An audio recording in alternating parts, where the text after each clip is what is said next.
Welcome to Navigating the Shift, Two Intuitives Talk. On this channel, we talk about many topics of life, both timely and timeless, from the point of view of being an awoke and intuitive person, which is what we are. And my name is Sarah Biermann, and this is Annabelle Drumm. We're coming to you from California and from Sydney in Australia. So we're worldwide, baby. One of the things navigating the shift is that we must change. It requires us to change from the old energy to the new energy. And that is a stressful transition. It's hard. The old stuff has to be broken down. The new stuff is new. You don't know how to work it yet, how to flow with it. And it takes a certain amount of focus and conscious attention. And we want to talk to you a little bit about that and how to do that as easily as possible. The process of changing a behavior, a habit, and even your beliefs goes through 4 stages. The first is that you are unconsciously incompetent. So that means you're doing it in an incompetent or, let's say, wrong way, or a way that certainly doesn't serve you well, but you're not aware of it. You're reacting from an unconscious place. If your mother or your spouse triggers you, you're reacting, and you're not aware that you're having a reaction that isn't serving you. You're just reacting. The next phase is when you become aware of those behaviors and go, God, every time he says something about that, I get whacked out for weeks by it.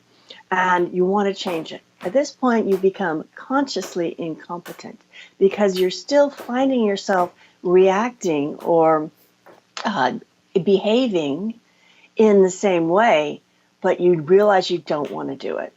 And as you pay attention to it and you stay conscious of it, gradually you will catch that reaction more and more immediately after the trigger. So instead of going, God, 2 weeks later, why do I always do that? A week later, why did I do that again? Oh, I just did that, darn. To, oh, I'm about to do that. And you stop yourself from having the reaction. And that's when you slip to the 3rd section of the page where you are in conscious competence. You still have to, during those middle 2 phases, stay very conscious. You have to be aware of what your cat is doing in the sideline. It's fine. Having a good time. Yeah, while you're doing it. Carry on. Yeah, it's fine. So, So you have to stay conscious of what is coming at you and how you're reacting to it. And eventually, if you do that enough, you get to the point where you have a new habit. You become unconsciously competent. You've got a new behavior and you don't have to stay really aware of it and think about it and catch yourself. It just happens automatically. bear in mind that these 4 stages have been invented by somebody else. It wasn't us that invented those words, but I think they were originally used for changing a habit in terms of business or behavior patterns. But it still works in navigating the shift as well. Exactly.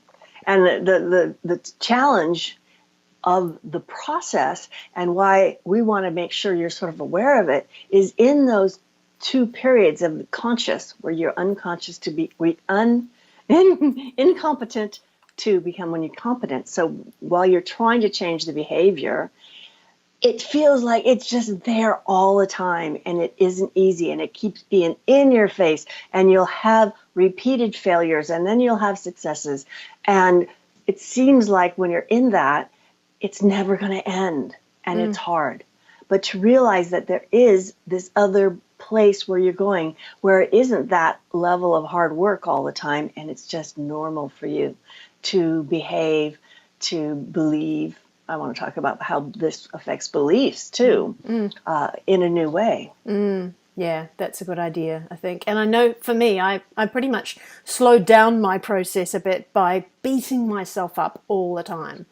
oh God, what are you doing? And I'd get so mad, and I'd get in the car, I'd be yelling at myself, come on, figure this out. But yeah, it does Yeah. that, and that slowed me down, because the more you berate yourself, the more the you've just got to learn to be forgiving, right? You have to forgive yourself and go, okay, we got that wrong again. A bit like learning, I don't know, 10-pin bowling or something, where for me, I I don't even, okay. I use that example because I have not figured out. I'm not confident at that. I haven't figured that bit out. I'm sure if I got the little tricks, or I actually stopped and practiced, that I would get competent at that. But it was one of those things where I just got to the. I would hate myself so much because Oh I my God. couldn't do it, and so I didn't continue. But you cannot get out of this one. Navigating the shift, you have to move forward on it, because everybody else is. You can go at And your own it's speed, right? But the only way is forward. it's way, way bigger than just learning a new skill or trying to not react Yeah, it's from a trigger in your life. totally It's new a way to be. huge, yeah. And our belief systems are being really radically challenged. Yeah.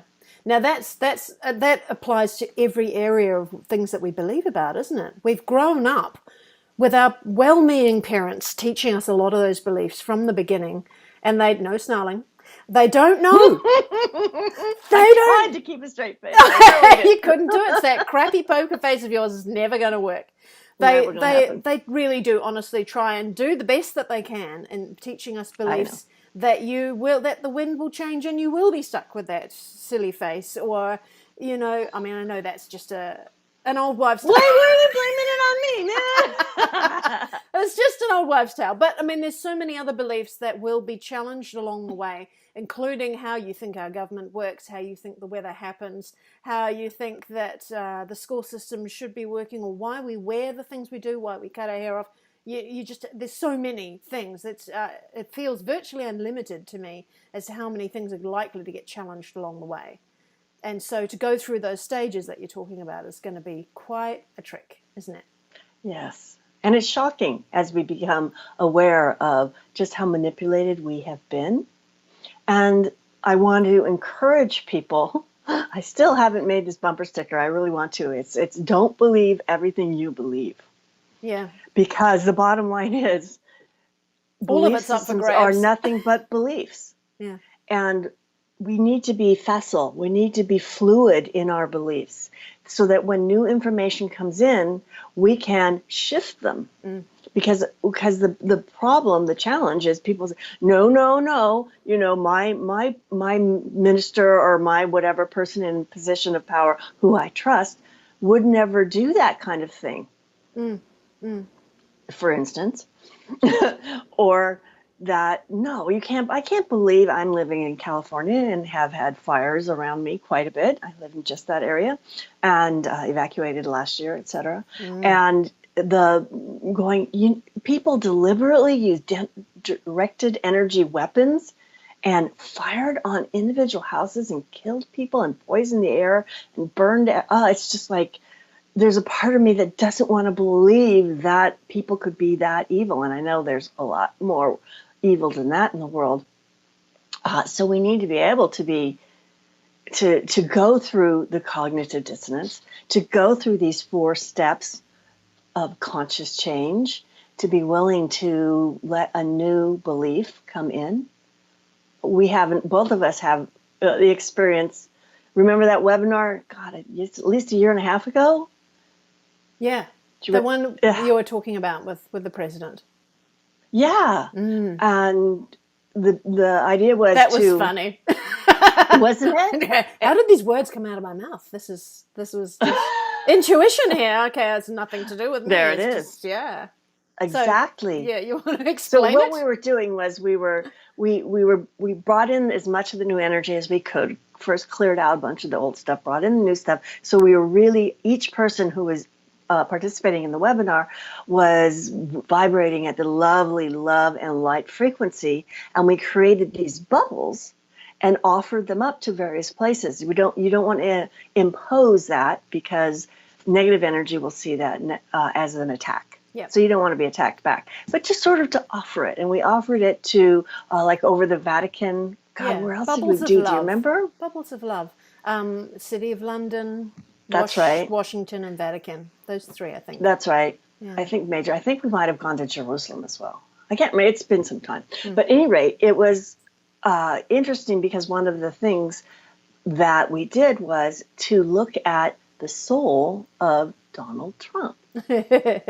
Right? Yeah. And the logic behind the whole idea of sending this bubble of love is if you're sending a whole lot of negative energy, a whole lot of hate and resentment his way, that's not going to help him to make choices that are positive. Right? So as much as we could get to a place where we could feel loving and supportive, that was sort of the goal I was trying to get to.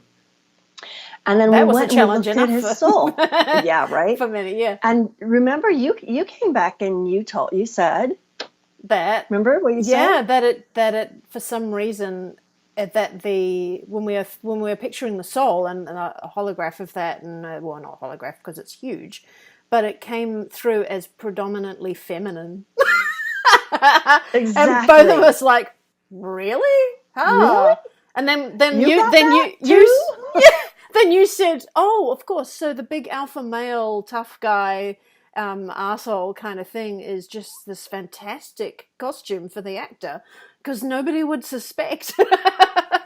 Now, whether it's true or not, there again, right? We don't know. My intuition gave me that, so intuition's pretty much always right. But whether you believe it or not, or you can't believe it, or you won't believe it, or you're thinking about maybe, it's better to be fluid, like you're saying, and go, okay, that's interesting. That's a lovely way to finish off anything that you, rather than fight against, no, that's not right. No matter what that's thrown at you, just go, that's interesting, and leave it at that.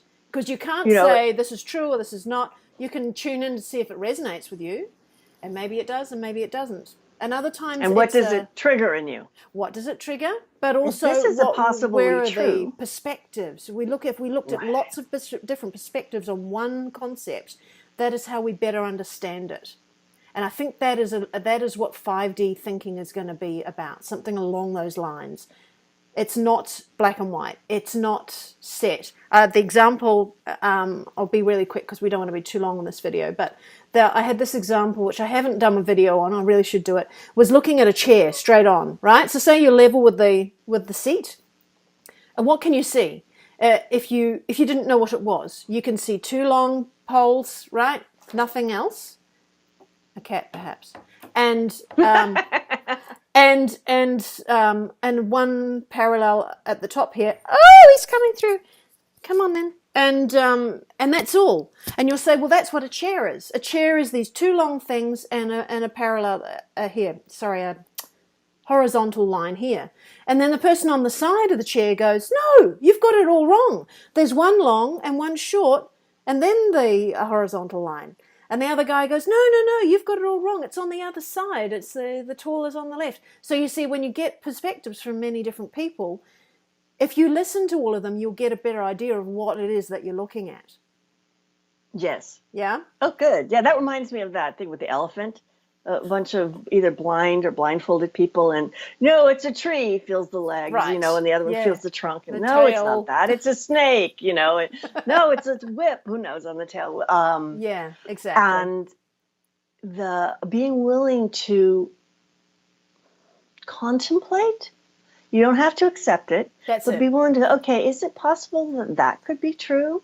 Yeah. That his soul, and we all know people who we love dearly on a soul level, but we just can't stand their personalities. Right? Yeah. So what if it's possible that on a soul level, the soul wanted to be part of the shift and took on this huge disguise? What if that were possible? Just, I'm not going to tell you this is the absolute truth. It's just a possibility. And that sort of helps you to expand those beliefs, which is so important. Yeah. And so once we get better at saying, well, that's interesting, or contemplating, then we become more fluid. And then we become aware of that. So then we're consciously competent and we're like, woo, we're getting this now. We're not being triggered and we're not being Right. judgmental and we're not coming to any conclusions. That's important. Don't come to any conclusions. And then once you do that often enough, then you forget about it and you're unconsciously competent. Isn't it funny? You Yay. know what's hard though is that you'll never know when you're unconsciously competent because by then you're unconscious It's of it. unconscious. And then until the next one comes along, The next step. New information comes in that you need to process, or some, whatever, so a new place where you want to make changes in your behaviors, your beliefs, and your habits comes along, and there you go again. So hopefully that'll help you to navigate through those periods of time when you need to be conscious and when you may be making the same old mistake again, and not to beat yourself up, and to realize you are getting to another level where this is going to get easier, and just takes being conscious of it for a period of time. Hallelujah. Bring it on. Hallelujah. Amen. All righty. Goodbye. Bye.